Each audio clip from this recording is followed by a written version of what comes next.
sabihin sakali. nito, possible na bumalik ka ulit sa TV next year? TV, if God permits, yes.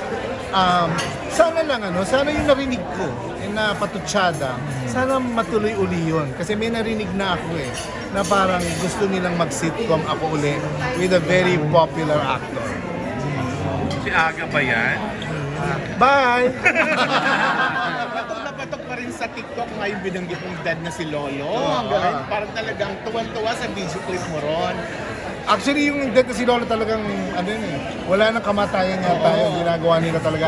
Inuulit-ulit. Pero kung napansin ninyo ngayon naman, ang nagtitrending yung Okedok. Yung pre! Ano yung mga Yun na ganun. nga. So, Dati, na-miss nila yung comedy. Kuya Dick, may narinig lang ako. Ano yun? Ewan ko, kasi ang fresh mo ngayon, parang may love life ka raw ngayon, yun ang narinig ko. Wala. Turumot, wala akong love life. Wala akong love life ngayon. Siguro, mas nakafocus ako na sana marami pa akong magawang pelikula.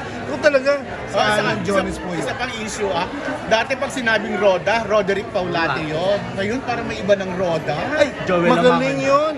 Si Direk, alam mo, natawa nga ako dahil yun ang ginamit nila. No? And wala, may nagtanong lang na si Direk Joel na palang Roda ngayon. Sabi ko, okay lang kasi, di ba, nagamit na natin yun sa Pitik. Ano yung show niya? Meron kang show, Tepok Buno. So ako yung Roda doon. But this time, magaling naman si Direk Joel. Bagay naman sa kanya.